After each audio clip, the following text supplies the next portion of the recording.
Coral island అయిపోయిన తర్వాత sanctuary of ట్రూత్కి వచ్చేసాం.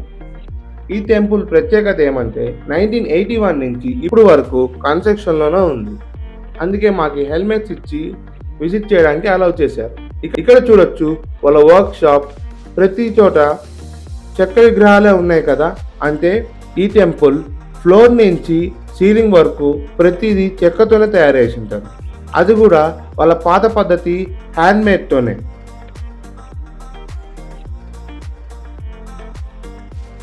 ఇక్కడ చూడొచ్చు ఎంత పెద్ద విగ్రహం అయినా నీట్ డీటెయిలింగ్తో హ్యాండ్మేడ్తోనే చేశారు.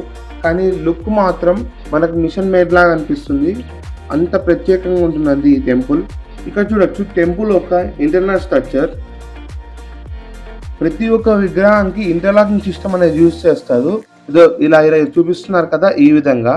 కాబట్టి మనకి ప్రతి ఒక్క విగ్రహం కంటిన్యూగా ఉన్నట్టుంటుంది, కానీ ఎక్కడ మనకి సపరేట్ అతుకు అనేది ఎక్కడ కనిపించదు. ఇదే అండి మొత్తం టెంపుల్. చాలా పెద్ద టెంపుల్ అండి. ఇక్కడ కంపేర్ చేసుకోవచ్చు మనుషులతో చూసుకొని. అండ్ ఇక్కడ చూడొచ్చు మనం కన్స్ట్రక్షన్ ఇంకా జరుగుతుంది. మనకు కనిపించే ప్రతిదీ వుడ్డే అండి. ఎక్కడ ఏ రాయి కానీ ఏది యూజ్ చేయలేదు. ఇంకా ఏ మిషన్ యూజ్ చేయకుండా హ్యాండ్తోనే చేస్తారు. ఇక్కడ చూడొచ్చు మన రామాయణం స్టోరీని మొత్తం గోడలపైన ప్రింట్ చేశారు. ఏమంటే వాళ్ళ కల్చర్ లాగా అనిపిస్తుంది. ఇక్కడ చూడొచ్చు ప్రతిది మనకు కనిపించేది మొత్తం వుడ్తోనే. అది కూడా వాళ్ళ ఓల్డ్ స్టైల్ హ్యాండ్మేడ్తోనే తయారు చేశారు అనమాట. ప్రతి డీటెయిలింగ్ చూశారు కదా, మొత్తం చూస్తే మనకు మిషన్ మేడ్ డీటెయిలింగే ఇచ్చారు. మనం టెంపుల్ బ్యాక్ సైడ్ నుంచి టెంపుల్ లోపలికి వెళ్తాం అనమాట. ఇక్కడ చూడొచ్చు మనకి ఇంద్రదేవుడు అలానే పైన బ్రహ్మదేవుడు ఇద్దరు కనిపిస్తారు. ఆల్మోస్ట్ మన హిందూ మైథాలజీని ఎక్కువ యూజ్ చేశారు ఈ టెంపుల్లో.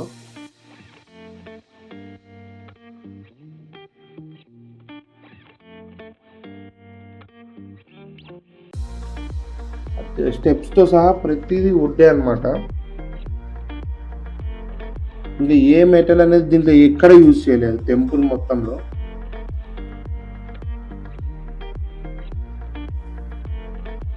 ఇక్కడ చూడొచ్చు గరుత్మంతుడు, ఇంకా మనం లార్డ్ విష్ణు కూడా ఉన్నారు.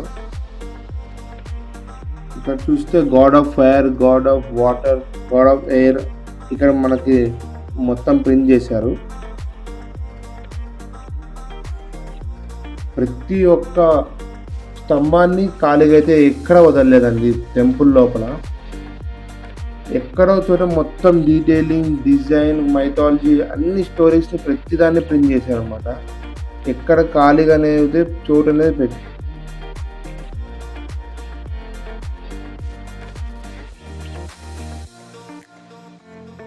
మనకి ఈ టెంపుల్ మొత్తం బుద్ధిజం అండ్ హిందూయిజం ఈ రెండు మైథాలజీని మనకి ఇక్కడ కనిపిస్తుంది అనమాట ప్రతి ఒక్క చోట.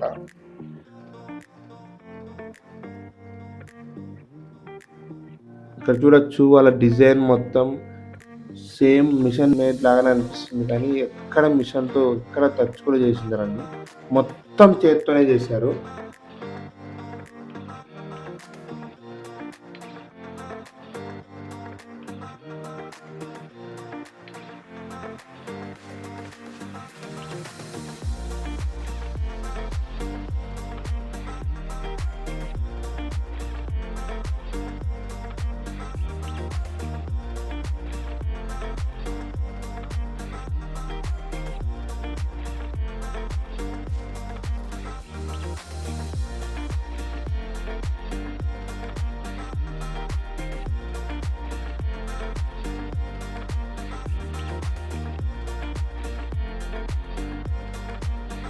ఇంకా ఇక్కడ చూడొచ్చు మన వినాయకుడి విగ్రహం ఇక్కడ ఉంది.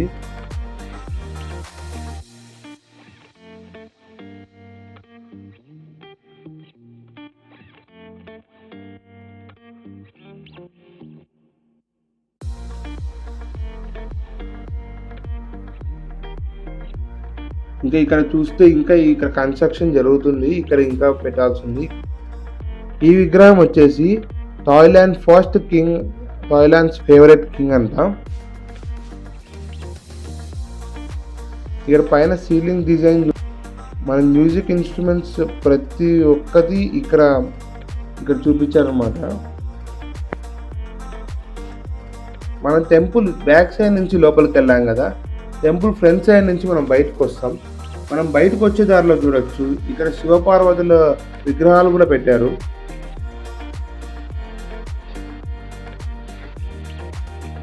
చూడడానికి మన ఇండియా లాగానే అనిపిస్తుంది కదా, అసలు కాదండి, థాయిలాండ్ ఇది.